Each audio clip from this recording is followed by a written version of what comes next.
नमस्कार। लक्ष्मण धारा education platform में आप सभी का स्वागत है।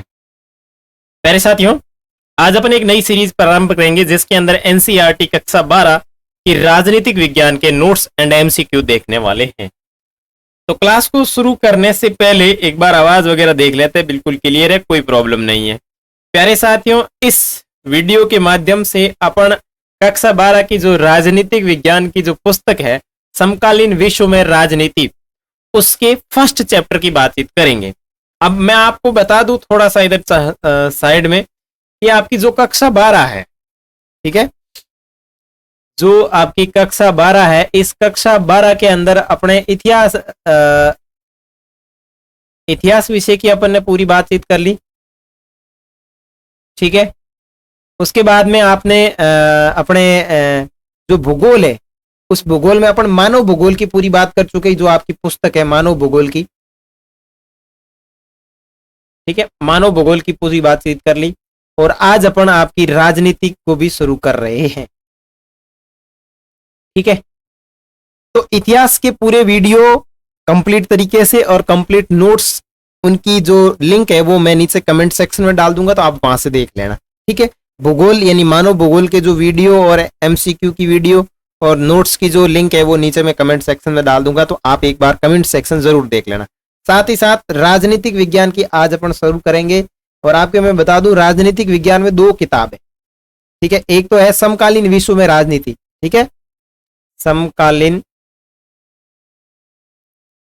विश्व में राजनीति, ठीक है।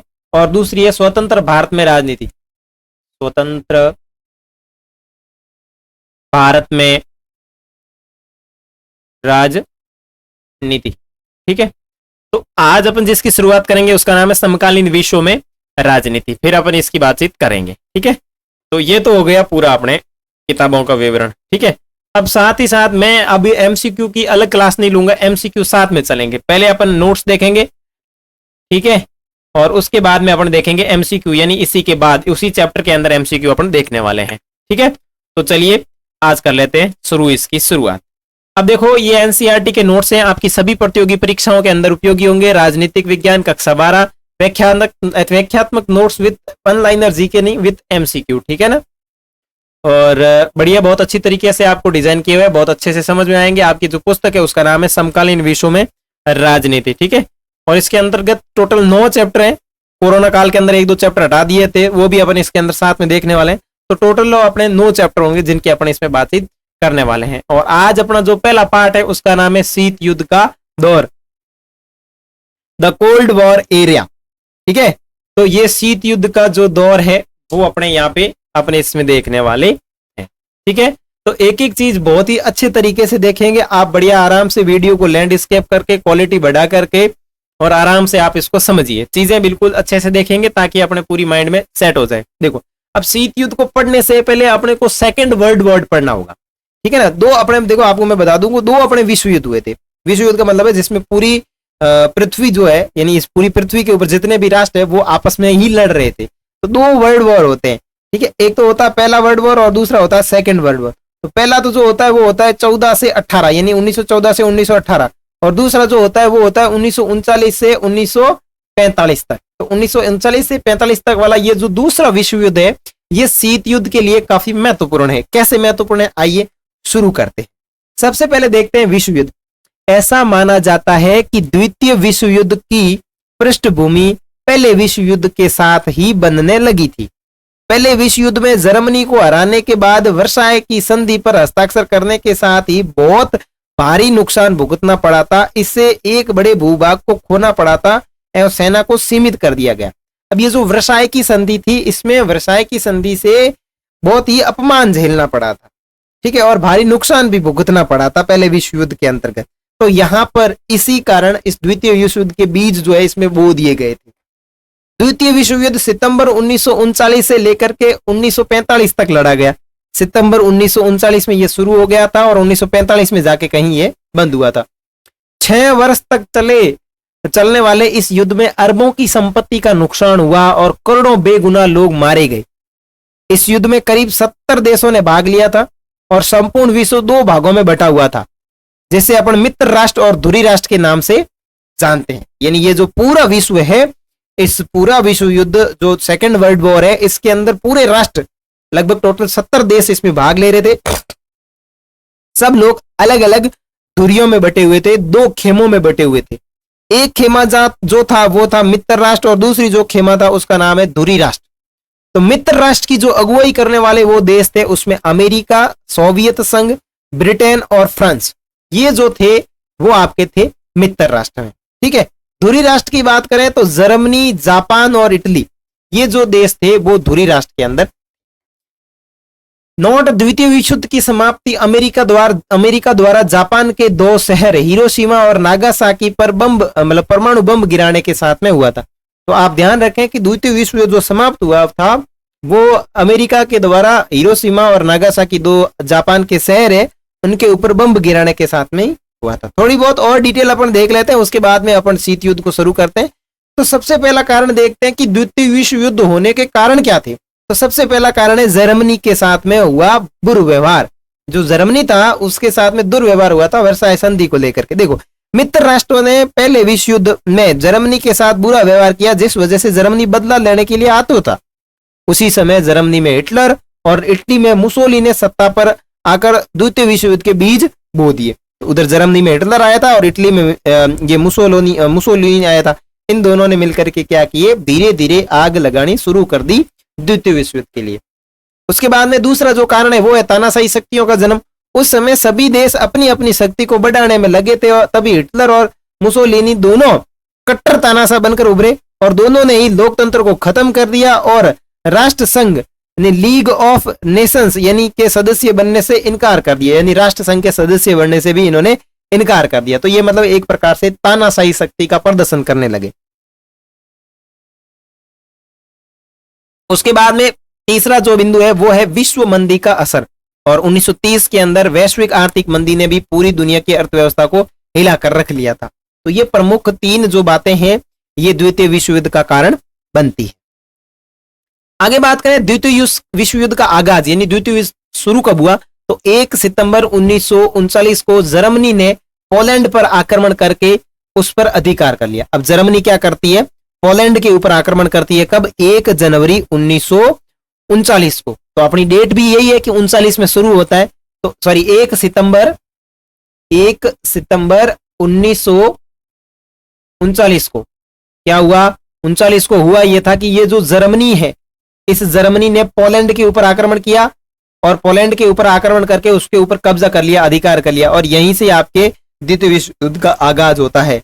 और दूसरी तरफ फ्रांस और इंग्लैंड ने जर्मनी पर आक्रमण करने की घोषणा कर दी, यहीं से द्वितीय विश्व युद्ध की शुरुआत होती है। अब द्वितीय विश्व युद्ध का अंत कैसे होता है, तो जर्मनी इंग्लैंड को हटाने में नाकाम रहा तथा 1944 में इटली ने अपनी हार मान ली। अमेरिका ने 1945 में जापान के हिरोशिमा और नागासाकी पर परमाणु बम गिरा दिए, जिससे लाखों लोग मारे गए। फिर हिटलर ने भी घुटने टेक दिए, जिसके साथ ही द्वितीय विश्व युद्ध जो है वो आपका समाप्त हो गया।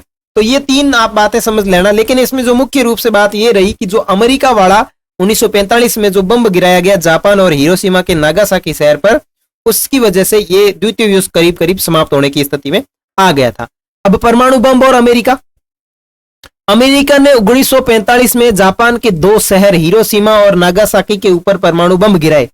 दोनों बम की क्षमता की बात करें तो 15 से 21 किलोटन के आसपास थी। एक का नाम लिटिल बॉय था और दूसरे का नाम फैटमैन था। ये बम का नाम है। आप देख रहे हो भाई साहब ये कैसे कैसे नाम है। तो ये जो नाम है, जो बम गिराए गए थे हिरोशिमा और नागासाकी के ऊपर, उनके नाम है लिटिल बॉय और फैटमैन। अमेरिका द्वारा बम गिराए जाने के कारण कुछ विद्वानों ने इनका समर्थन किया, कुछ ने इसकी आलोचना की। तो एक एक आलोचना और एक एक समर्थन अपने देख लेते हैं। तो आलोचकों ने कहा कि बम गिराना क्या जरूरी था, क्योंकि जापान हार मानने वाला था। बम गिराने से केवल विनाश ही हुआ है। इस हमले का मुख्य उद्देश्य अमेरिका द्वारा शक्ति प्रदर्शन करना था। आलोचक इस तरीके की बात रखते हैं। आलोचक कह रहे भाई अमेरिका को बम गिराने की जरूरत कहां पड़ी, जापान तो वैसे ही हार मानने वाला था। है? आपने बम गिराया, बम गिराने से वजह से इतना बड़ा नुकसान हुआ, उसकी भरपाई कौन करेगा। और इस हमले के पीछे कि अमेरिका ने जो बम गिराया, इसके पीछे अमेरिका का प्रोपेगेंडा यह है कि अमेरिका अपनी शक्ति का प्रदर्शन करना चाह रहा है। तो आलोचक इस तरीके की बात रख रहे हैं। लेकिन समर्थक क्या कह रहे हैं समर्थकों ने कहा कि आगे होने वाली हानि को रोकने के लिए बम गिराना बहुत ही जरूरी था। समर्थक कह रहे हैं कि भाई अगर इस तरीके से अगर लड़ते रहे तो और अधिक नुकसान होगा, उस हानि को रोकने के लिए थोड़ी बहुत जान माल की हानि गंवानी पड़ी, क्या फर्क पड़ता है, इसलिए हमने बम गिरा दिया। तो ये दो बातें जो है वो आलोचकों के और समर्थकों के पक्ष में रही है।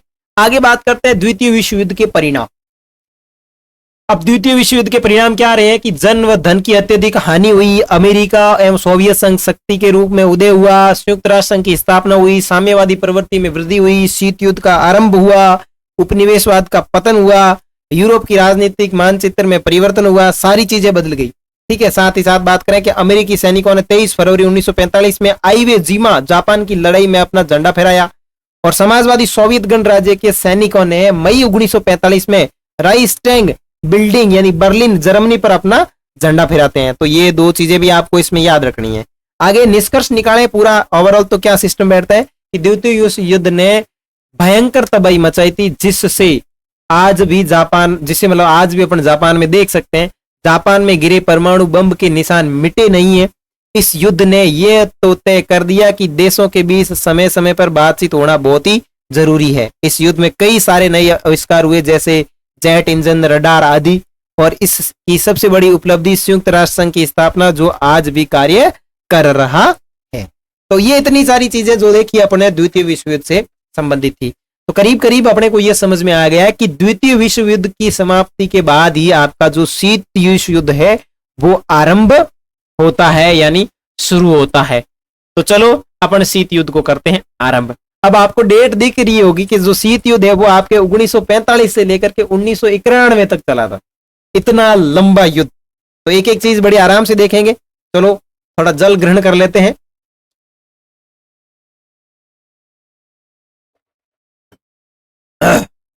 देखो, अब शीत युद्ध सबसे लंबा चलने वाला युद्ध है और शीत युद्ध का मतलब है ठंडा युद्ध। अब कैसे ठंडा युद्ध, तो एक एक देखते हैं अपन। ठंडा मतलब यूं नहीं ठंडा ही पी रहे थे सारे बैठे बैठे। शीत युद्ध की समाप्ति से समकालीन विश्व राजनीति की शुरुआत होती है। दो महाशक्तियां संयुक्त राज्य अमेरिका और सोवियत संघ का वर्षों शीत युद्ध के केंद्र में था, यानी ये दोनों बिंदु केंद्र में थे, संयुक्त राज्य अमेरिका और सोवियत संघ यानी रूस वाला। दूसरे विश्व युद्ध के अंत के परिणाम स्वरूप दो महाशक्तियों का उदय हुआ। जैसे ही दूसरा विश्व युद्ध समाप्त हुआ तो इसमें दो महाशक्तियां यानी दो बड़े बड़े राष्ट्र उभर करके सामने आए। पहला जो राष्ट्र है संयुक्त राज्य अमेरिका और दूसरा जो है समाजवादी सोवियत गणराज्य। जैसा कि आपने ऊपर पढ़ा कि द्वितीय विश्व युद्ध की समाप्ति के बाद दो महाशक्ति अमेरिका और सोवियत संघ का उदय हुआ और यहीं से ही शीत युद्ध की शुरुआत होती है। अब ये दो महाशक्ति उभर करके सामने आई ना, अब इन दोनों महाशक्तियों के बीच में शीत युद्ध शुरू होता है। कैसे कि शीत युद्ध में क्या लफड़ा होता है अपन किताब में पढ़ने से पहले अपन अपनी भाषा में देख लेते। इधर तो आपका है भाई ये सोवियत संघ, सोवियत संघ यानी रूस, और उसके बाद में आपका ये संयुक्त राज्य अमेरिका, संयुक्त राज्य अमेरिका। ये दोनों बड़ी शक्तियां सामने थी। ये भी पावरफुल बनना चाहता, ये भी पावरफुल बनना चाहता। अब आपको पता दो दो दादे तो रह नहीं सकते। ये बोल रहा मैं ज्यादा होशियार हूं, ये बोल रहा मैं ज्यादा होशियार हूं। अब इन दोनों की होशियारी के बीच में क्या हुआ, कभी ये दादागिरी दिखा रहा, कभी ये दादागिरी दिखा रहा। ये लड़ नहीं रहे आपस में, बोल रहे हैं। ये वो इसको बोल रहे हैं ये देख मेरे साथ में इतने सारे लोग हैं, मैं ज्यादा पावरफुल हूं। ये बोल रहा नहीं मैं ज्यादा पावरफुल। अब इन दोनों को पता है लड़ेंगे तो नुकसान तो होंगे, क्योंकि इन दोनों को पता है कि जो सेकंड वर्ल्ड वॉर हुआ था उसमें काफी सारा नुकसान तो झेलना पड़ा था। इन दोनों को मालूम है कि भाई सेकंड वर्ल्ड वॉर जो हुआ था उसमें तो अपन ने काफी नुकसान झेला है। तो ये लोग युद्ध न करके क्या करते हैं, अपने आप को बड़ा बताने के लिए, अपने आप को शक्तिशाली बताने के लिए एक दूसरे की विचारधारा के ऊपर लड़ते हैं। ऐसी जो बात है शीत युद्ध के अंदर अपन देखने को मिलती है। शीत युद्ध में देखो कि शीत युद्ध से अभिप्राय एक ऐसी स्थिति से है जिसमें दो देशों के बीच रक्त रंजित यानी आमने सामने की लड़ाई या युद्ध न होकर केवल विचारधारात्मक लड़ाई होती है। तो सीधा सिंपल आपको समझ में आ गया। दूसरे शब्दों में दोनों महाशक्तियां युद्ध के अलावा अलग अलग तरीके जैसे गठबंधन बनाकर, हथियार बनाकर आदि तरीकों से क्या करती है, खुद को एक दूसरे से बेहतर बनाने में साबित करने का प्रयास करती है। एक दिन अमेरिका वाला स्टेटस डाले, भाई साहब हमने एक साथ 50,000 बंदूकें बनाई। दूसरे दिन सोवियत संघ वाला स्टेटस डाले, हमारे सभी अभिभावकों को सूचित करते हैं, राष्ट्रवादियों को सूचित करते हैं कि हमने 5 लाख एकदम तगड़ी बंदूकें बनाई। तो इससे भाई साहब अमेरिका वालों के ऊपर प्रभाव पड़ा, विचारात्मक लड़ाई। तो देखो कितना गजब है कि दोनों जो राष्ट्र हैं वो विचारात्मक जो विचार है, वो विचारधाराएं हैं, उनको लेकर लड़ रहे हैं। और उनकी विचारधारा कैसी है? गठबंधन बनाकर। गठबंधन मतलब किसी राष्ट्र को अपने साथ में शामिल कर लिया। जैसे मान लो ये अमेरिका है, अमेरिका के पास में यहाँ पे कोई राष्ट्र है, ठीक है, जैसे दक्षिण अमेरिका है, उसको इस रूस वाले ने अपने साथ में शामिल कर लिया। तो अमेरिका को लगा अरे यार ये अपने पास में जो था वो इसका अभी सपोर्ट रहेगा, तो मतलब आने वाले टाइम में ये इसके साथ में, यानी ये ज्यादा पावरफुल है रूस वाला। तो इसने क्या किया, रूस के पास में जो भी देश है उसको संधि करके उसको अपने साथ में शामिल कर लिया। तो ऐसे क्या कर रहे, ये लोग होड़ बनाकर एक गठबंधन बना रहे थे, हथियारों का निर्माण कर रहे थे, और इसी तरीके से एक दूसरे के ऊपर आरोप प्रत्यारोप लगा करके ये एक इतना लंबा युद्ध लड़ते रहे। तो आपको करीब करीब समझ में आ गया होगा कि शीत युद्ध क्या है। आ गया शीत युद्ध की शुरुआत का मुख्य कारण। देखो दूसरे विश्व युद्ध के बाद बनी दोनों ही महाशक्तियां सोवियत संघ और अमेरिका की विचारधारा पूरी तरह से अलग थी, इसी वजह से शीत युद्ध की शुरुआत हुई। अब दोनों की विचारधारा अलग कैसी थी? तो देखो अमेरिका की विचारधारा और सोवियत संघ की विचारधारा, अब दोनों ही ये महाशक्तियां सामने आई थी द्वितीय विश्व युद्ध के बाद। अब दोनों की अलग अलग विचारधारा होने के कारण शीत युद्ध की शुरुआत होती है। तो सबसे पहले अमेरिका की विचारधारा। तो अमेरिका की जो विचारधारा थी वो थी पूंजीवादी विचारधारा। पूंजीवाद के अंतर्गत एक देश के सभी उत्पादन संबंधित फैसले लेने का अधिकार होता है, सामान्य जनता के हाथ में होता है। दूसरे शब्दों में देश में निजी क्षेत्र पूरी तरीके से स्वतंत्र होता है। उदारवाद की बात करते हैं, यानी इस विचारधारा के अंतर्गत देश में अधिक से अधिक स्वतंत्रता प्रदान करने के प्रयास किए जाते हैं। और लोकतांत्रिक व्यवस्था में सामान्यतः जनता द्वारा अपने शासकों का चुनाव किया जाता है। तो अमेरिका जो है पूंजीवादी था, उदारवादी था और लोकतंत्र इस तरीके की बातें रखता था। लेकिन सोवियत संघ की जो विचारधारा थी वो क्या थी? साम्राज्यवाद, यानी इस व्यवस्था में एक देश के सभी उत्पादन संबंधित फैसले लेने का अधिकार मुख्य रूप से सरकार के हाथ में होता है। साम्यवाद का मतलब है साम्यवादी व्यवस्था समानता पर आधारित थी, जहां सभी लोगों को समान अधिकार प्रदान किए जाते हो, किसी प्रकार का कोई भेदभाव नहीं होता। तो इन दोनों विचारों को लेकर के शीत युद्ध की शुरुआत होती है। तो अमेरिका की विचारधारा और सोवियत संघ की विचारधारा अलग होने के कारण जो अमेरिका की विचारधारा में जाने चाहते थे, पूंजीवाद की विचारधारा में जाने चाहते थे, वो राष्ट्र अमेरिका के साथ में चले गए। जो समाजवाद या साम्यवाद को अपनाना चाहते थे तो वो सोवियत संघ की विचारधारा के साथ आ गए। तो इस तरीके से ये एक काफी लंबी लड़ाई लड़ी गई।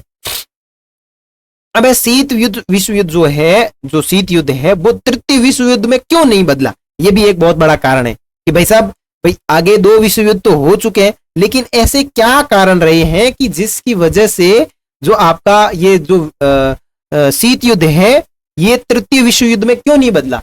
तो सबसे पहला कारण है अवरोध। अवरोध मतलब अगर कोई अपने शत्रु पर आक्रमण करके उसके परमाणु हथियार को नाकाम करने की कोशिश करता है, तभी दूसरे के पास उसे बर्बाद करने लायक हथियार बस जाएंगे। इसे अवरोध यानी रोक और संतुलन का तर्क कहा जाता है। देखो अब अपन सीधा सीधा ऐसे समझते हैं कि द्वितीय विश्व युद्ध में अमेरिका भी शामिल था और सोवियत संघ भी शामिल था। इन दोनों को पता था कि अपन लड़ेंगे तो नुकसान अपना ही होगा। कि परमाणु बम अमेरिका के पास में भी है और रूस के पास में भी है, यानी सोवियत संघ के पास में भी है। ठीक है, तो वो क्या कर रहे थे, एक दूसरे से डर तो रहे थे कि अगर मैंने परमाणु बम फेंका तो मेरा भी नुकसान होगा, कि भाई सामने वाले के भी ऊपर परमाणु बम है, भाई मैं एक थप्पड़ मारूंगा तो सामने वाला भी मारेगा। तो सीधी सिंपल बात है। तो उनके साथ में मतलब ये जो रोक और संतुलन का सिद्धांत था उसके ऊपर ये काम कर रहे थे। अवरोध का तर्क वह स्थिति है जिसमें दोनों देश आपस में युद्ध करने का खतरा नहीं लेते हैं, क्योंकि दोनों देश बहुत ही शक्तिशाली होते हैं और युद्ध के बाद होने वाली हानि को उठाना नहीं चाहते थे। तो एक तो पहला कारण ये था। और दूसरा है 2 ध्रुवीय विश्व की स्थापना। वह स्थिति जब विश्व की शक्ति 2 केंद्रों यानी 2 ध्रुवीय कहलाती है, 2 केंद्रों में बंट जाती है, ऐसे में विश्व को 2 ध्रुवीय विश्व कहा जाता है। शीत युद्ध का दौर एक ऐसा दौर था जिसमें विश्व केवल 2 भागों में बटा हुआ था। पहली जो शक्ति थी वो सोवियत संघ की थी और दूसरी जो थी वो आपके अमेरिका की थी। तो इस तरीके से अपन कह सकते हैं कि विश्व जो था वो 2 ध्रुवों में बटा हुआ था। और 2 ध्रुवीय विभाजन सबसे पहले यूरोप के अंदर हुआ। कैसे हुआ कि पश्चिमी यूरोप के जितने भी अधिकतर देश थे उन सब ने अमेरिका की पक्ष ले लिया। यानी जो यूरोप महाद्वीप है, इस यूरोप महाद्वीप के अंदर सबसे पहले 2 ध्रुवीय विभाजन का असर पड़ा। तो यूरोप के अंदर जो पूर्वी क्षेत्र थे, ठीक है ना, पश्चिमी क्षेत्र थे, वो तो सारे चले गए आपके अमेरिका के अंदर। और पूर्वी यूरोप के जितने भी राष्ट्र थे, जितने भी देश थे, वो सारे के सारे आगे सोवियत खेमे में शामिल हो गए।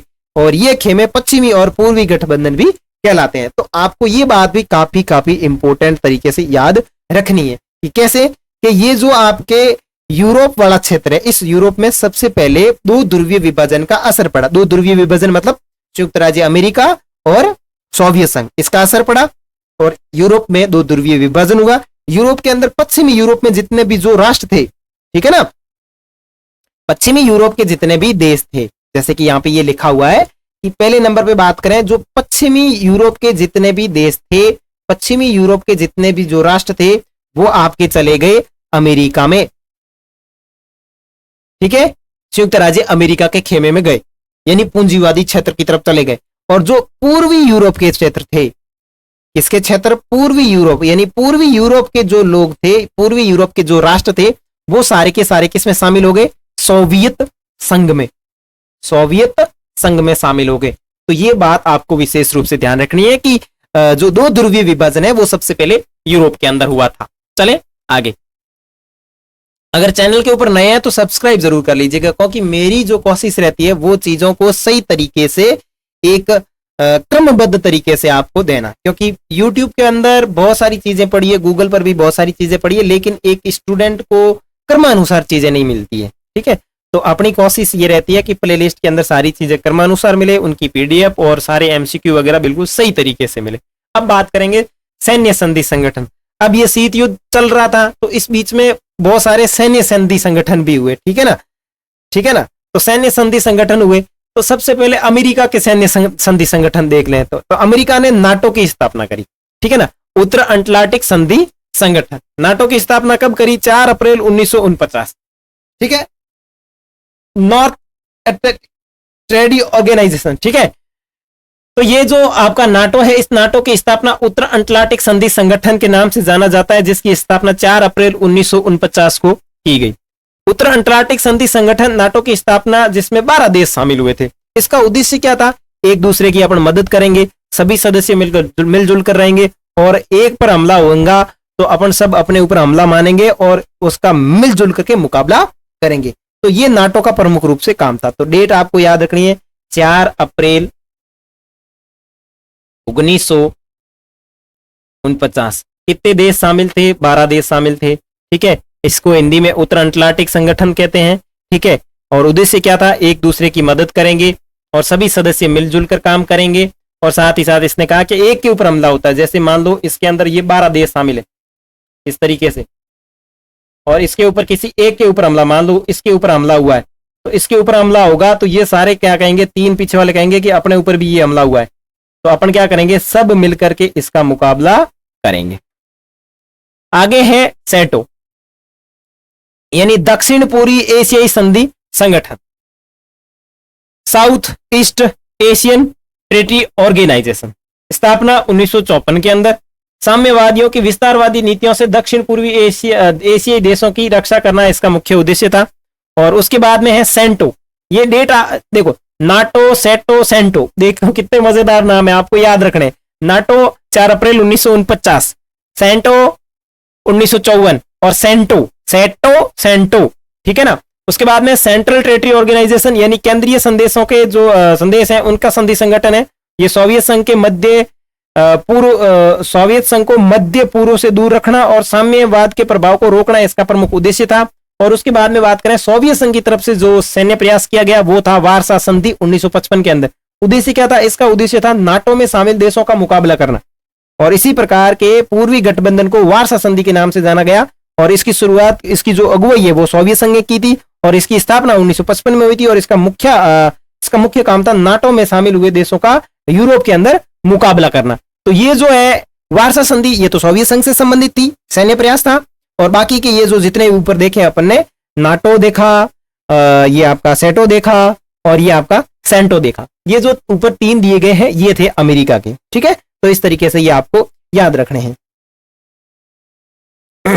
दक्षिण पूर्वी एशियाई संधि संगठन यानी सेटो और केंद्रीय संधि संगठन सेंटो को कहा जाता है। इसके जवाब में सोवियत संघ तथा साम्यवादी चीन ने इस क्षेत्र के देश मसलन उत्तरी वियतनाम, उत्तरी कोरिया और इराक के साथ अपने संबंध मजबूत किए। तो जब ये सेटो और सेंटो बनी तो सोवियत संघ ने क्या किया?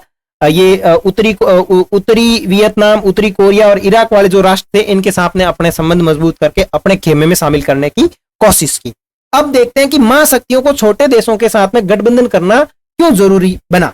यानी ये जो बड़ी महाशक्तियां थी, संयुक्त राज्य अमेरिका और ये आपका रूस, इन लोगों ने छोटे छोटे जो देश थे उनके साथ में गठबंधन करना क्यों जरूरी समझा। तो इसके पीछे क्या कारण था? सबसे पहला है महत्वपूर्ण संसाधन, जैसे तेल और खनिज।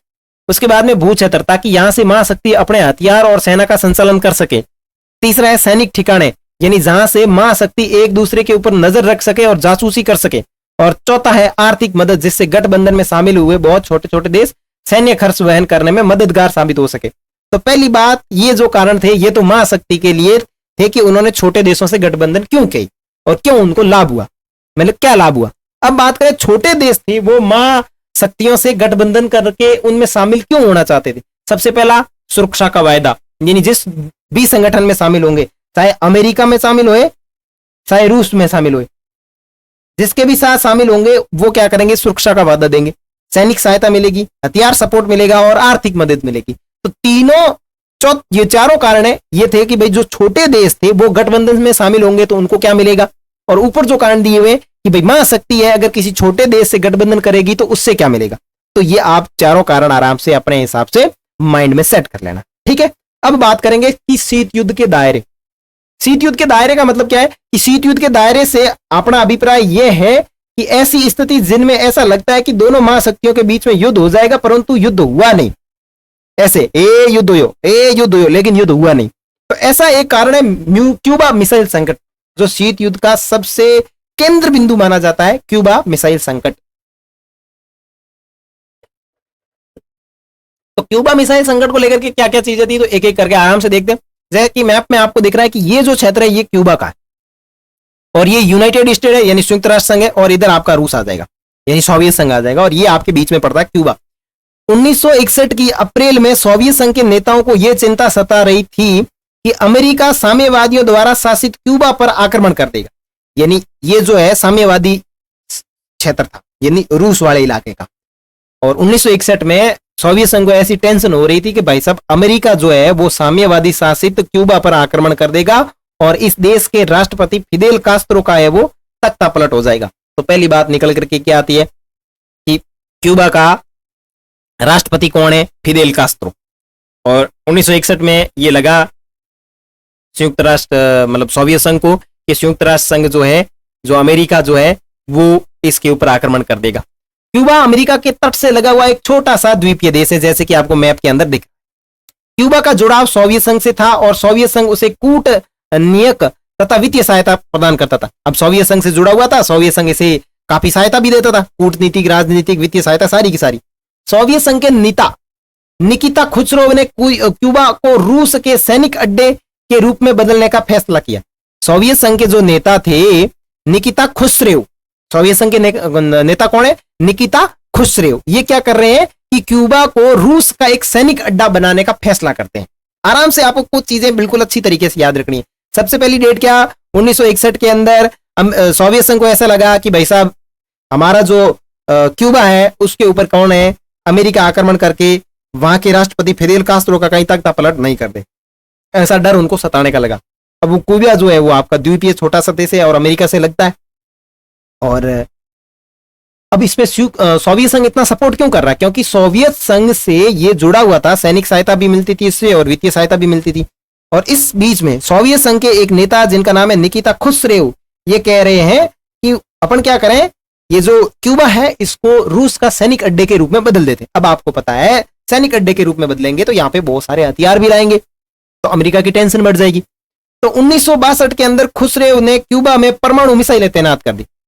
अब जैसे ही मूड बना बंदे का खुसरेव ने यहां से जितना भी बंदूक है, घोड़ा तोड़ा सब ले जाके टेका क्यूबा के अंदर, और क्यूबा में जाके सबको कहा कि भाई साहब आप आज से यहीं पे रहना, यहीं पे करना, और अपने वाले सैनिक सारे जो इसके थे वो सारे चले गए क्यूबा में, और यहाँ पे इन्होंने कर दी भाई साहब सैनिक मिसाइलें तैनात, दाम मजा करो थे, ये लो सारा कब्जा, यहाँ पे बड़ी बड़ी तोपें पड़ी है यहाँ अंदर रखी हुई इनमें, तो ये अब यहाँ पे तोपें लगा रहे थे। तो 1962 में खुसरेव ने क्यूबा के अंदर परमाणु मिसाइलें तैनात कर दी, और इन हथियारों की तैनाती से पहली बार अमेरिका नजदीक से निशाने की सीमा पर आ गया। अब अमेरिका वालों की फट गई, अमेरिका वालों से वो यहाँ पे डर लग रहा है कि अपन ने थोड़ा बहुत ही गबागब किया तो परमाणु बम पास में है और इधर से लोडा टेका तो अपने मजा करो, है ना। इधर से अगर क्यूबा से परमाणु मिसाइल छोड़ी यहाँ पर तो अपना ये वाला पूरा एरिया तो तबाह हो ही जाएगा, ठीक है। तो क्यूबा में मिसाइलें तैनात करने के बाद में सोवियत संघ के पास में एक इतनी बड़ी शक्ति आ गई कि अब आराम से अमेरिका को यहां से उड़ा सकते हैं। हथियारों की इस तैनाती के बाद सोवियत संघ पहले की तुलना में अब अमेरिका के भूभाग पर लगभग दोगुने ठिकानों और शहरों पर हमला बोल सकता था। अब अमेरिका के आधे से अधिक भाग पर जो आपका सोवियत संघ है वो मजे से पूरी बैंड बजा सकता था। अब सोवियत संघ वाले खुश, भाई साहब के मौजा ही मौजा। क्यूबा में सोवियत संघ द्वारा परमाणु हथियार तैनात करने की भनक अमेरिका वालों को 3 हफ्ते बाद में पता चला। 3 हफ्ते बाद में पता चला भाई साहब जड़ मजो कर दियो है। अमेरिका राष्ट्रपति जॉन ऑफ कैनेडी, अब उस समय अमेरिका का जो राष्ट्रपति था जॉन ऑफ कैनेडी और उनके सलाहकार ऐसा कुछ भी करने से हिचकिचा रहे थे जिससे दोनों देशों के बीच में परमाणु युद्ध शुरू हो जाए। अब जॉन ऑफ कैनेडी को पता चला तो कैनेडी ने कहा हाँ थारे बाप की सौगन है कहीं नहीं करनो, जैसे हो रहा है वैसे चलने दो, अगर थोड़ा बहुत भी गड़बड़ हुआ परमाणु बम पास में ही है और क्यूबा से अपने ऊपर टेका तो अपनी बैंड बजने वाली है। तो दोनों ने यहाँ जो इसका सलाहकार था वो और जॉन ऑफ कैनेडी ने कहा कि नहीं कुछ भी नहीं करना, अपने को चुपचाप होते देखते रहो, आप अगर यहाँ मौन रहेंगे तो ही भलाई है। लेकिन वे इस बात को लेकर दृढ़ थे कि खुसरेव क्यूबा से मिसाइलें और परमाणु हथियारों को हटा ले। अब वे क्या कह रहे हैं कि भाई साहब आपने लगाई सो लगाई, कोई दिक्कत नहीं है, हम इस बात को लेकर के दृढ़ हैं, यानी वो अपने बात पे लेके दृढ़ रहे कि खुसरेव ने जो क्यूबा में मिसाइलें लगाई है वो हटा ले। नहीं हम आपने लगाई, ये क्यूबा आपका, हमारे को कोई प्रॉब्लम नहीं है। कौन कह रहा है? अमेरिका वाला राष्ट्रपति कह रहा है कि आपका क्यूबा आप अपने पास में रखो, लेकिन हमारी बात तो सिर्फ इतनी है कि ये जो आपने यहाँ पे परमाणु बम ले गए हैं ना ये आप अपने हटा लो। कैनेडी ने आदेश दिया कि अमेरिकी जंगी बेड़ों को आगे करके क्यूबा की तरफ जाने वाले सोवियत जहाजों को रोका जाए और इस तरह अमेरिका सोवियत संघ को मामले के प्रति अपनी गंभीरता की चेतावनी देना चाहता था। अब लफड़ा ये हुआ कि कैनेडी ने ये कहा कि भाई खुसरेव को कहा कि तू तेरा ये सारा तप्पड़ लेके जा, मिसाइल वगैरह वापस लेगा, तो इधर से वो हट नहीं रहा। वो खुसरेव कह रहा ना भाई अपन ने यहाँ लगा दी, बस अपना मूड अब फिक्स है, ये हमारा सैनिक अड्डा है। तो कैनेडी ने आदेश दिया कि अमेरिका की जंगी बेड़ों की तरफ जो जितनी भी सोवियत संघ की तरफ जाती है जहाज है उनके ऊपर रोक लगाई जाए और गंभीरता से चेतावनी देना चाहते थे वो। ऐसी स्थिति में यह लगा कि युद्ध तो होके रहेगा और इसी को क्यूबा मिसाइल संकट के रूप में जाना जाता है। तो ये इतना जो पूरा मैटर था वो था क्यूबा मिसाइल संकट। ठीक है, तो इस तरीके से क्यूबा में मिसाइलें आती है और ये पूरा मामला बनता है। आगे देखें, क्यूबा मिसाइल संकट शीत युद्ध का एक चरम बिंदु था। शीत युद्ध सोवियत संघ और अमेरिका तथा इनके साथी देशों के बीच प्रतिद्वंदता, तनाव और संघर्ष की एक बड़ी श्रृंखला के रूप में जारी रहा। सौभाग्य से इन तनावों और संघर्षों ने युद्ध का रूप नहीं लिया और इन दो देशों के बीच कोई पूर्णव्यापी रक्त रंजित युद्ध नहीं हुआ। शीत युद्ध सिर्फ जोर आजमाइश और सैनिक गठबंधन और शक्ति संतुलन का मामला भर नहीं था, बल्कि इसके साथ साथ विचारधारा के स्तर पर भी एक वास्तविक संघर्ष जारी था। पश्चिमी गठबंधन की अगुवाई अमेरिका था। ये गुट उदारवादी, लोकतंत्र, पूंजीवादी का समर्थक था और पूर्वी गठबंधन का अगुवा सोवियत संघ था। इस गुट में प्रतिबद्धता, समाजवाद और साम्यवाद के लिए विचारधाराएं शामिल थी। तो ये चीजें अपन ने देखी, मिसाइल संकट वाला क्यूबा वाला मैटर। इसके अलावा कुछ और भी चीजें थोड़ी थोड़ी हुई है, उनकी भी अपन एक एक बातचीत कर लेते हैं कि जिस तरीके से क्यूबा मिसाइल संकट हुआ था ना उसी तरीके से कुछ घटनाएं और भी हुई है, लेकिन युद्ध नहीं हुआ, थोड़ी थोड़ी घटनाएं हुई। तो सबसे पहली बात है बर्लिन की नाकेबंदी। 1948 में सोवियत संघ ने बर्लिन की घेराबंदी शुरू की ताकि बर्लिन पर पूरा नियंत्रण कर सके और अन्य देशों के प्रभाव से उसे बचाया जा सके। इसे ही बर्लिन की घेराबंदी कहते हैं। कोरिया संकट। 1950 में उत्तरी कोरिया ने दक्षिण कोरिया पर आक्रमण किया।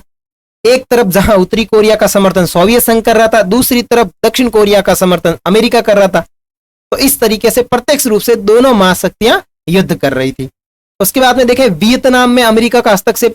1954 के दशक के आसपास उत्तरी वियतनाम जिसे सोवियत संघ का समर्थन प्राप्त था, दक्षिणी वियतनाम जिसे अमेरिका का समर्थन प्राप्त था, और यहीं बीच युद्ध शुरू हो गया। इसमें वियतनाम संकट भी कहा जाता है। उस समय ऐसा लग रहा था कि वियतनाम संकट को लेकर के कहीं युद्ध ना हो जाए। हंगरी में सोवियत संघ का हस्तक्षेप। 1956 में सोवियत संघ द्वारा हंगरी में हस्तक्षेप करने की वजह से अमेरिका और सोवियत संघ के रिश्ते भी काफी खराबी से सामने देखने को मिले थे। तो ये जो थे प्रमुख अपन ने कारण देख लिए शीत युद्ध के अंदर जो प्रमुख घटनाएं घटी, तो सोवियत संघ में जो आपका क्यूबा मिसाइल संकट था वो देख लिया, बर्लिन की नाकेबंदी, कोरिया का संकट, वियतनाम में अमेरिका का हस्तक्षेप और हंगरी में सोवियत संघ का हस्तक्षेप। अब देखेंगे शीत युद्ध और शांति। अब शीत युद्ध जब हो रहा था तो कई सारी परमाणु संधियां भी हुई थी। शीत युद्ध की वजह से दोनों ही महाशक्तियों का सैन्य खर्चा बढ़ने लगा, क्योंकि वह एक दूसरे के मुकाबला करने में ज्यादा हथियार बनाए जा रहे थे। मुकाबला करने के लिए एक दूसरे जो राष्ट्र है वो अधिक से अधिक हथियार बनाने की कोशिश कर रहे थे।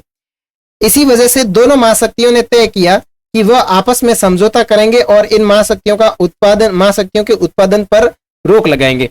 इस दौरान महाशक्तियां तीन प्रमुख संधियां करती हैं।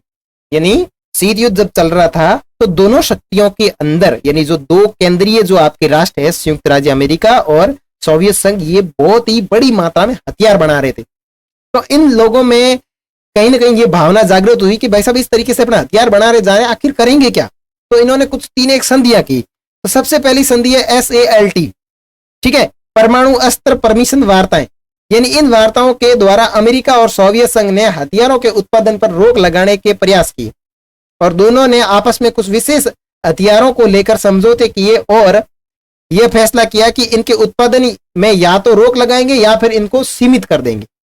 दोनों धुरंधर हथियार बना रहे, खतरनाक बम बना रहे, खतरनाक बंदूकें बना रहे, परमाणु हथियार बना रहे। तो इन्होंने कहा कि अपने इतने सारे हथियार बना के करेंगे क्या। तो दोनों ने आराम से इनके ऊपर रोक लगाई और कहा कि या तो क्या करें, अपना उत्पादन कम कर दें, अगर उत्पादन कम कर नहीं कर रहे हैं तो क्या करें, पूरी तरीके से इनके ऊपर रोक ही लगा देते हैं। आगे है LTBT, limited test ban treaty, यानी सीमित परमाणु परीक्षण संधि। यह संधि वायुमंडल, बाहरी अंतरिक्ष या पानी के अंदर परमाणु हथियारों के परीक्षण पर प्रतिबंध लगाती है और इस पर अमेरिका, ब्रिटेन और सोवियत संघ ने 5 अगस्त 1963 को मॉस्को में हस्ताक्षर किए थे और यह 10 अक्टूबर 1963 को प्रभावी यानी लागू की गई। उसके बाद में NPT यानी परमाणु अप्रसार संधि। इस संधि के अनुसार उन देशों को परमाणु संपन्न देश माना गया जिन्होंने 1 जनवरी 1967 से पहले परमाणु हथियार या विस्फोट कर लिए थे। इस संधि के अनुसार इन देशों के अलावा कोई भी अन्य देश इन हथियारों का परीक्षण नहीं कर सकता और इस संधि पर 1968 में वॉशिंगटन, लंदन और मॉस्को में हस्ताक्षर हुए थे और यह संधि 5 मार्च 1970 से प्रभावी हुई थी। तो ये दोनों डेट आपको याद रखनी है कि जो LTBT है, LTBT जो है वो 5 अगस्त 1963 को मॉस्को में हस्ताक्षर होते हैं और 10 अक्टूबर 1963 को लागू होती है। और जो NPT है यानी परमाणु अप्रसार संधि की, यानी आप परमाणु नहीं बना सकते ऐसी, इसके अंदर क्या कहा गया कि भाई 1 जनवरी 1961 से पहले जिसने परमाणु परीक्षण कर लिया वो तो रेडी है और वो परमाणु संपन्न देश है। बाकी वालों को अब परमाणु परीक्षण ना तो करना है ना उन्हें परमाणु बम बनाना है और इसके ऊपर हस्ताक्षर होते हैं 1968 में और ये जो 5 मार्च 1970 में जाकर के लागू होती है। अब आगे बिंदु आता है गुट निरपेक्ष। जब ये शीत युद्ध चल रहा था तब एक नया संगठन उभर करके सामने आता है, उसका नाम है गुट निरपेक्षता। शीत युद्ध के समय 2 महाशक्तियों के तनाव के बीच एक नए आंदोलन का उदय होता है। 2 गुट में बटे हुए देशों के बीच आपको अलग रखने की जो शक्ति या आपको अलग रखने का एक संगठन था वो था गुट निरपेक्ष, जिसका उद्देश्य विश्व शांति था। इसे ही गुट निरपेक्ष आंदोलन कहा गया। गुट निरपेक्ष आंदोलन महाशक्ति के गुटों में शामिल न होने का आंदोलन था, लेकिन यह अंतरराष्ट्रीय मामलों से अलग नहीं था। इस आंदोलन ने 9 स्वतंत्र राष्ट्रों को 2 ध्रुवीय विश्व की गुटबाजी से अलग रहने का मौका दिया। यह सबसे बड़ी इंपॉर्टेंट बात है कि गुट निरपेक्ष क्या था, यानी जो नए नए राष्ट्र गुलामी से आजाद हो रहे थे उन राष्ट्रों को 2 ध्रुवीय शक्ति से अलग रखने का मौका दिया। 2 ध्रुवीय शक्ति, ना तो आप अमेरिका में जाओगे ना आप सोवियत संघ में जाओगे, इन दोनों से आप एक अलग ही रहोगे। तो अलग रहोगे तो आपको क्या कहा जाएगा, गुट निरपेक्ष कहा जाएगा। तो इसकी स्थापना जो है वो आपके 1955 में होती है। किस तरीके से होती है, तो गुट निरपेक्ष आंदोलन के प्रमुख नेताओं में एक थे आपके पंडित जवाहरलाल नेहरू। नेहरू ने उत्तरी और दक्षिणी कोरिया के बीच मध्यस्थता में महत्वपूर्ण भूमिका निभाई। कागो संकट में संयुक्त राष्ट्र संघ के महासचिव ने भी काफी मध्यस्थता भूमिका निभाई। और गुट निरपेक्ष आंदोलन की जड़ें युगोस्लाविया के जोसेफ ब्राज टीटो, भारत के पंडित जवाहरलाल नेहरू और मिस्र के गमाल अब्दुल नासिर, इन तीनों की बढ़िया दोस्ती थी और इन तीनों ने एक सफल बैठक की 1956 में और साथ में इंडोनेशिया के सुकर्णो और घाना के वामे एनक्रूमा इनका जोरदार समर्थन करते हैं और ये 5 नेता मिलकर के गुट निरपेक्ष आंदोलन के संस्थापक कहलाते हैं। पहला गुट निरपेक्ष सम्मेलन 1961 के बेलग्रेड में हुआ, जिसमें 25 देश शामिल हुए थे। तो इस तरीके से आपके गुट निरपेक्ष आंदोलन का निर्माण हुआ था। Pandit Jawaharlal Nehru, Joseph Broz Tito और मिस्र के गमाल अब्दुल नासिर, ये तीन, और इनके समर्थक में बात करें तो इंडोनेशिया के सुकर्णो और घाना के वामे एन क्रूमा जोरदार समर्थन करते हैं। ये पांचों नेता मिलकर के पहला गुट निरपेक्ष सम्मेलन 1961 बेलग्रेड में करते हैं और इसमें 25 देश शामिल होते हैं। यह सम्मेलन कम से कम 3 बातों का परिणीत था। इन 5 देशों के बीच आपस में सहयोग रहेगा, शीत युद्ध का प्रचार और इसके बढ़ते हुए दायरे और अंतरराष्ट्रीय फलक पर बहुत से 9 स्वतंत्र अफ्रीकी देशों का नाटकीय उदय। 1960 तक संयुक्त राष्ट्र संघ में 16 नए अफ्रीकी देश बतौर सदस्य शामिल हो गए थे। पहला गुट निरपेक्ष सम्मेलन में 25 देश शामिल थे। समय गुजरने के साथ गुट निरपेक्ष आंदोलन की सदस्य संख्या बढ़ती रही और 2019 के अंदर अजरबैजान में हुए 18वें सम्मेलन में 120 देश और 17 पर्यवेक्षक देश शामिल हुए थे। तो इस तरीके से इसके अंदर टोटल आपके 25 देश शामिल हुए थे पहले सम्मेलन में। और 18वां सम्मेलन कब हुआ, एक बार नेट पे सर्च करना पड़ेगा, इसमें मेरे को ऐसे लगता है थोड़ा इसमें कंफ्यूजन है। गुट निरपेक्ष का 18वां सम्मेलन कब हुआ? 120 देश, हाँ ठीक है, कोई दिक्कत नहीं। ओके, 2019 के अंदर अजरबैजान के अंदर 120 देश शामिल हुए थे और 18वां सम्मेलन था, ठीक है, और इसमें 17 पर्यवेक्षक देश शामिल थे, ठीक है ना। तो इस तरीके से ये गुट निरपेक्ष था, ठीक है। अब गुट निरपेक्ष और 2 शब्द निकल के आते हैं, एक तो है तटस्थता और एक है गुट निरपेक्ष। अब गुट निरपेक्ष कहीं तटस्थता वाला मैटर नहीं रहता। देखो अपन समझते हैं कि तटस्थता से मतलब क्या है। देखो, तटस्थता का मतलब होता है युद्ध से दूर रहना, अर्थात युद्ध में शामिल न होना, उसे कहते हैं तटस्थ। यानी तटस्थ देश ना तो युद्ध में हिस्सा लेते हैं और न ही उसे समाप्त करवाने के लिए कोई कदम उठाते हैं। ये तो हो गई तटस्थ। तटस्थ का मतलब बिल्कुल अपने आप, अपने अलग, भाई पड़ोसी लड़े की करे, अपने कोई मतलब नहीं है, ना तो आप बन बसाने जाओ, ना आप बे देखो उबा मरे भाड़ में जाए अपने के करनो, कुत्ता जोड़े कालीदार जाने अपने की नहीं करनो, तो वो तो बात आ जाती है तटस्थता वाली। लेकिन गुट निरपेक्षता वाला अलग बात है। गुट निरपेक्षतावाद जो थे, गुट निरपेक्षता वाले जितने भी थे, वो ऐसा नहीं करते थे। देखो, गुट निरपेक्षता तटस्थतावाद नहीं था, क्योंकि तटस्थ देश वह देश होता है जिसे युद्ध होने या न होने से कोई फर्क नहीं पड़ता और न युद्ध में वो हिस्सा लेते हैं और न ही समाप्त करवाने का कोई कदम उठाते हैं। अगर गुट निरपेक्षता की बात करें तो इसमें शामिल सभी देशों ने युद्ध में न तो हिस्सा नहीं लिया, लेकिन उसे शांत करवाने के लिए निरंतर कदम उठाते रहे। वो कहते रहे भाई के यार फालतू क्यों लड़े यार, क्यों हाँ भी अपना नुकसान करे, मत लड़िया कर, 2 मिनट है, अगर उसने कुछ गाली निकाल दी तो सहन कर ले, है शांत बैठा कर, युद्ध लड़ेगा तो नुकसान तेरे को भी होगा, सामने वालों को ही होगा, क्यों लड़ रहा है। तो इस तरीके से गुट निरपेक्ष में जितने भी थे वो निरंतर ऐसे कदम उठाते थे कि युद्ध को शांत किया जाए। और गुट निरपेक्ष देशों ने महाशक्तियों के हर सही कदम का समर्थन किया और हर गलत कदम का विरोध भी किया, जो युद्ध शांत करवाने में उनकी महत्वपूर्ण भूमिका दर्शाते थे। जैसे अभी यूक्रेन वाला युद्ध चल रहा था तो प्रधानमंत्री ने भी कुछ ट्वीट वगैरह करके ऐसे कहा था कि युद्ध शांत करना चाहिए, इस तरीके से करना चाहिए। तो वो मतलब युद्ध में भाग तो नहीं ले रहे, लेकिन हर प्रकार से कोशिश ये करते हैं कि युद्ध को शांत करें, इस तरीके से बातचीत रखें या उनको समझाने का प्रयास करें। इस तरीके से जो बातें हैं वो गुट निरपेक्ष वाले करते थे। या 2-3 फैक्ट दिए कि 1787 में अमेरिका में स्वतंत्रता की लड़ाई हुई थी। इसके बाद पहले विश्व युद्ध की शुरुआत तक अमेरिका ने अपने आप को अंतरराष्ट्रीय मामले से अलग रखा था और उसने प्रत्यक्षतावाद की नीति अपनाई थी। प्रत्यक्षतावाद का मतलब है कि भाई मेरे को किसी से कोई लेना देना नहीं है, तुम जानो तुम्हारा काम जाने, मेरे को कोई मतलब नहीं है। इसके विपरीत गुट निरपेक्ष देशों ने, जिसमें भारत भी शामिल है, शांति और स्थिरता बनाए रखने के लिए प्रतिद्वंदी गुटों के बीच मध्यस्थता में सक्रिय भूमिका निभाई थी। गुट निरपेक्ष देश की ताकत की जड़ उनकी आपसी एकता और महाशक्ति द्वारा अपने अपने खेमे में शामिल करने की पुरजोर कोशिश के बावजूद भी ऐसे किसी खेमे में शामिल न होने का संकल्प जो था वो था गुट निरपेक्ष। आप उस समय देख सकते हैं कि जिस समय नए नए राष्ट्र हो रहे थे आजाद, तो और ये जो महाशक्तियां थी ये पूरी कोशिश करती थी कि ये हमारे साथ में आ जाए।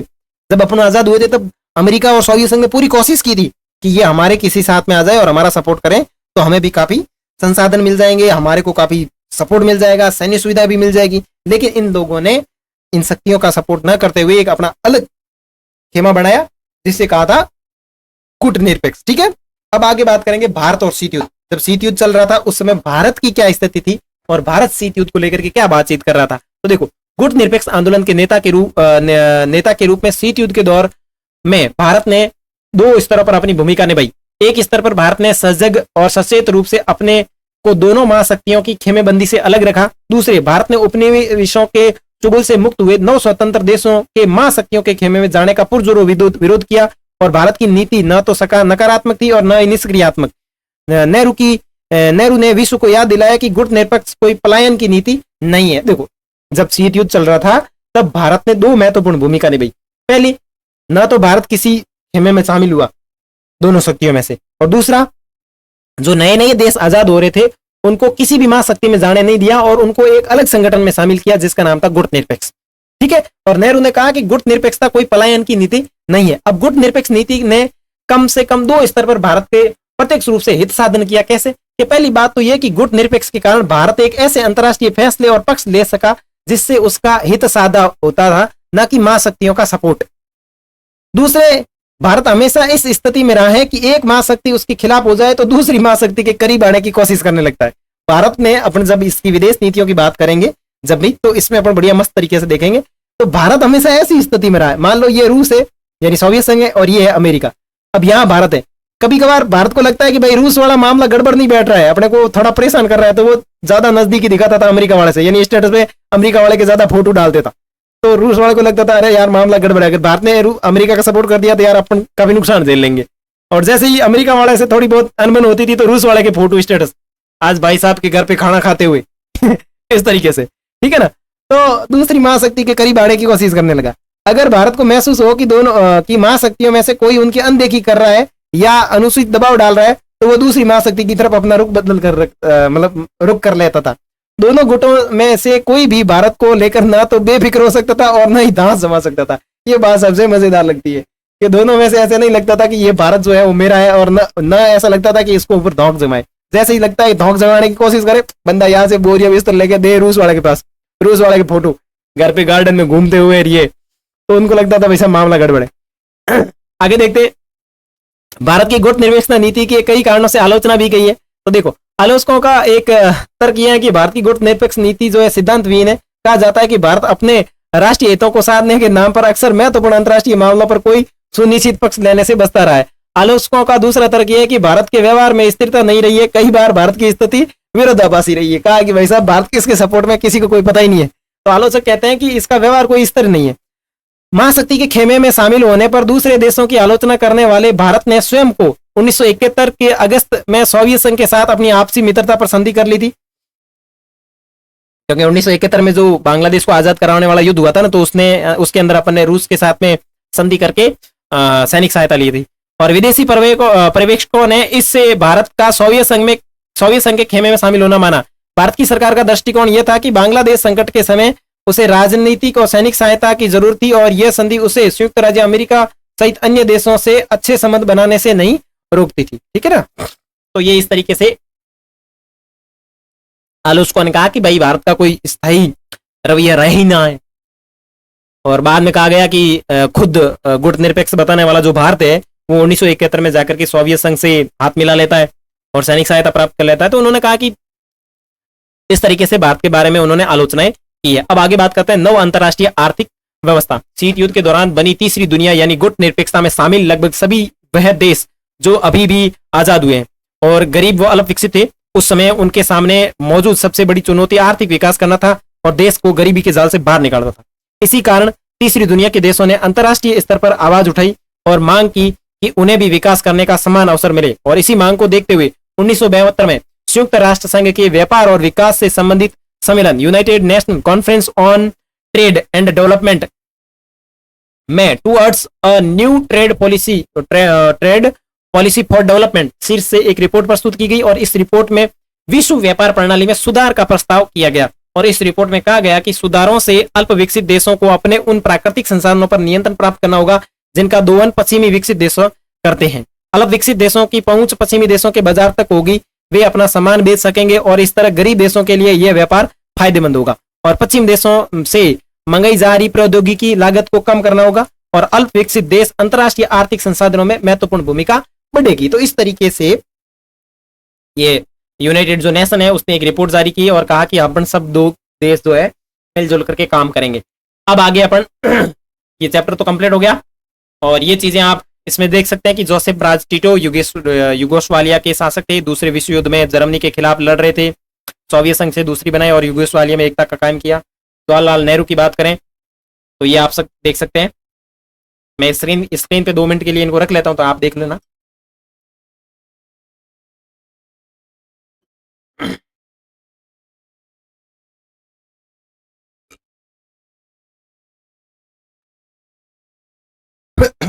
उसके बाद में वामे एनक्रुमा घाना के प्रधानमंत्री थे। और ये जो अपन ने ऊपर देखी थी ना, ये सारी चीजें अपन ने ऊपर पढ़ ली है। सीमित परमाणु प्रसार संधि, परमाणु अप्रसार संधि और सामरिक अशस्त्र परिमर्शन वार्ता, तो ये चीजें आप इसमें देख सकते हैं। बाकी नोट्स की जब पीडीएफ पूरी अपलोड होगी तब आपको ये चीजें मिल जाएगी।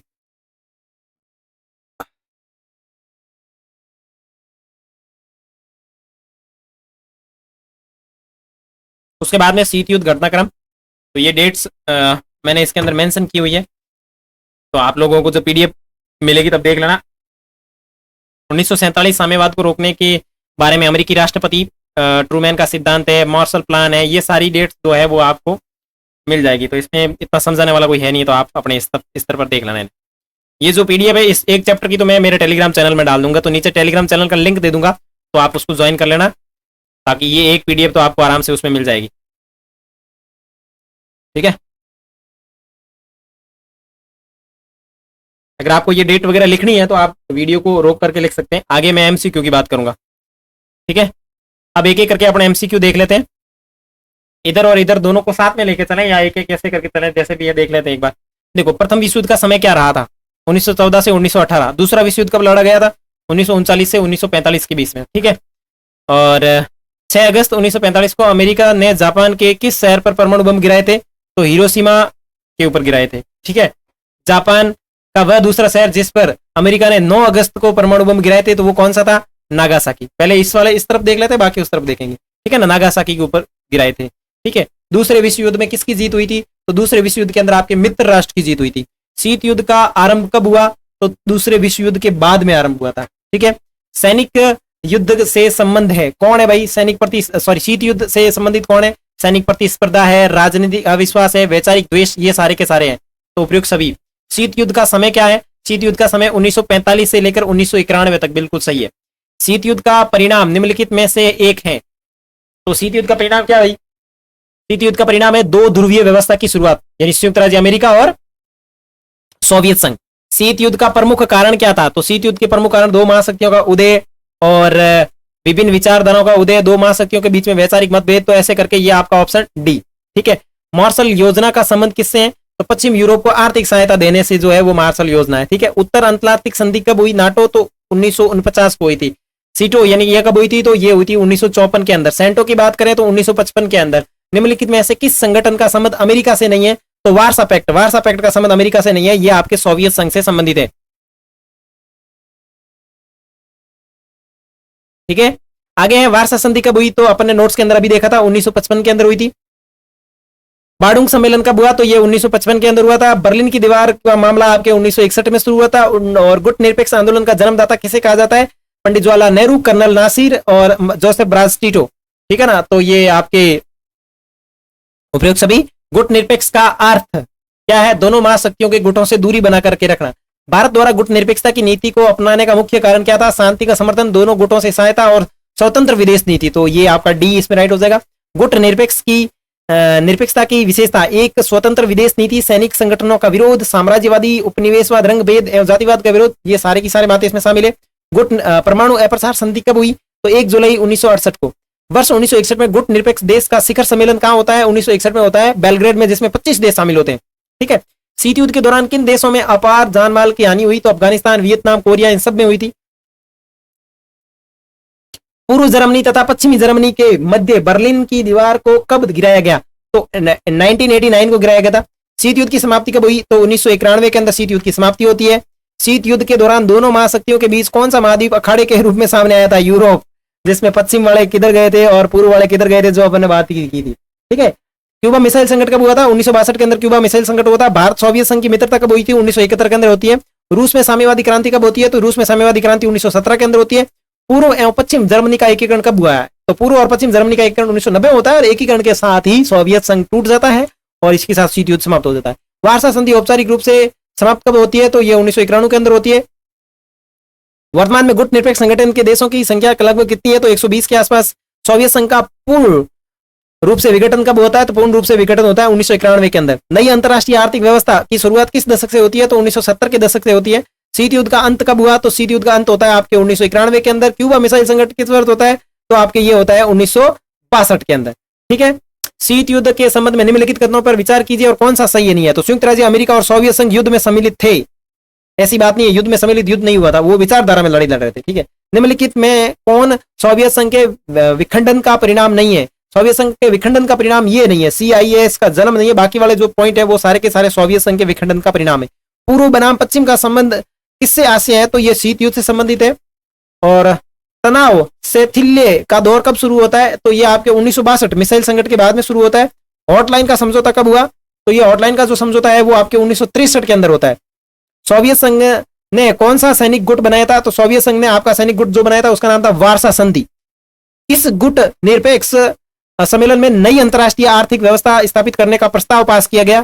तो ये थी आपकी 1973 के एलिंजियर्स सम्मेलन में। ठीक है। तनाव शैथिल्य का दूसरा चरण शुरू करने का श्रेय किसको दिया जाता है? तो ये दिया जाता है सोवियत संघ के राष्ट्रपति गोब्राचेव। G77 का आशय है, किन से आशय है? तो यहाँ जो विकासशील देश है उनका ये एक संगठन है। पाकिस्तान के किस अमेरिकी सैनिक गुट में शामिल होने पर नेहरू ने काफी तीखी आलोचना की थी? तो ये था सीटो। सीटो में शामिल होने के कारण नेहरू ने काफी तीखी आलोचनाएं की थी। अब चलते हैं ऊपर फटाफट, जो इधर वाले थे वो देख लेते हैं।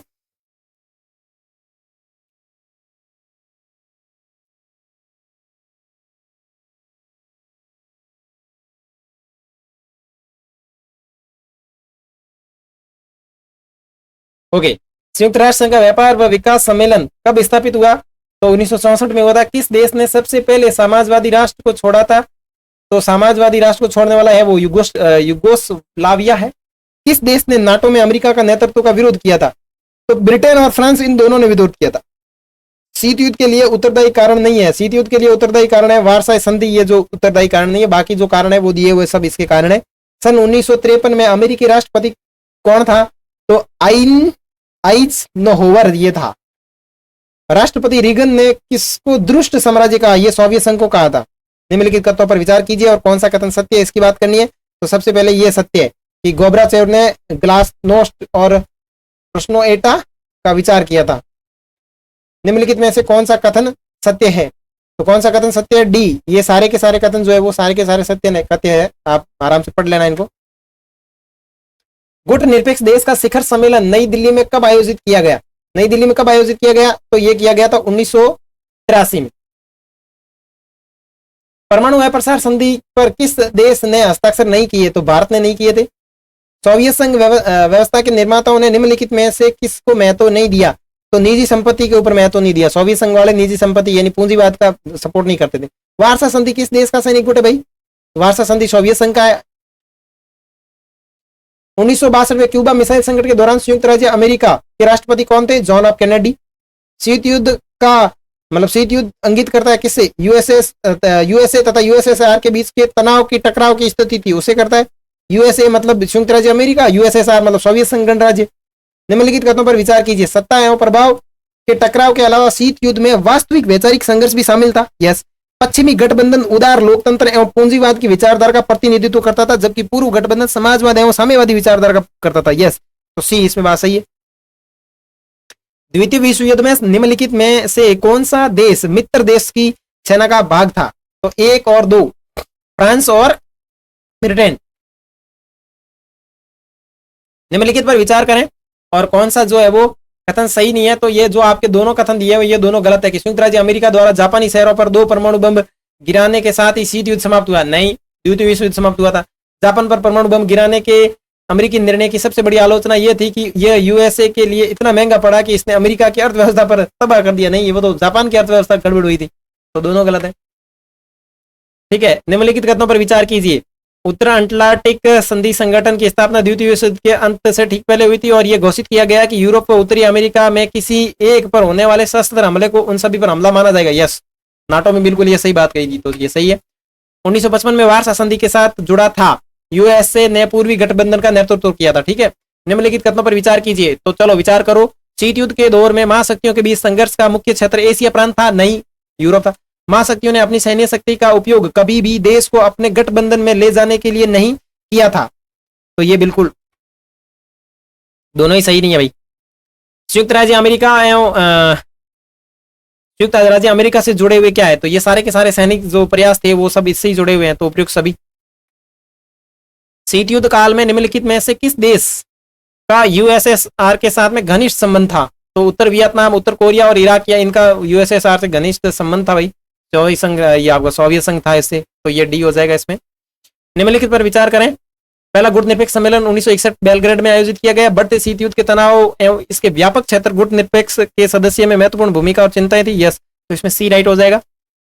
निम्नलिखित कथनों पर विचार करें और आंदोलन नेम पेशा की रणनीति विशेषताएं बताइए। तो वैश्विक मामलों की पूर्ण तटस्थता और वैश्विक, दोनों की वैश्विक गुटों से तटस्थता, सदस्य के बीच सक्रिय सहयोग। तो इसकी जो बातचीत है वो 2 और 3 बैठती है आराम से।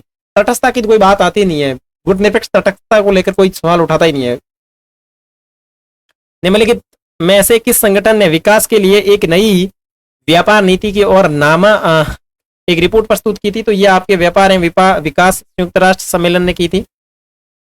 शीत युद्ध पर भारत की प्रतिक्रिया के संबंध में निम्नलिखित कथनों पर विचार कीजिए। तो यहाँ जो दोनों प्रतिक्रिया दी गई है ये दोनों ही सत्य है कि भाई भारत ने नव देश के विरुद्ध गठबंधन का हिस्सा बनाने की अपनी आवाज उठाई थी और भारत शीत युद्ध के प्रति द्वंद्वता में कमी लाने के लिए वैश्विक मामले में सक्रिय रूप से हस्तक्षेप करता रहा है। आगे गुट निरपेक्ष पर विचार करें और गुट निरपेक्ष के अंदर जो ये दूसरा कथन दिया है कि भारत के गुट निरपेक्ष होने के नाते भारत ने अपने राष्ट्रीय हितों के अनुसार महाशक्ति के प्रति अपने झुकाव बदलते रहे। तो ये दूसरा कथन बिल्कुल सत्य है। 76 निम्न में से कौन भारत के गुट निरपेक्ष सिद्धांत की आलोचना में से हैं? तो इसमें जो पहला और दूसरा जो दिया हुआ वो भारत की आलोचना करते हैं, ठीक है ना। शीत युद्ध के बारे में निम्नलिखित में से कौन सा कथन गलत है? तो अमेरिका तथा यूएसए प्रत्यक्ष रूप से युद्ध में संलग्न होते थे, ये बिल्कुल गलत है।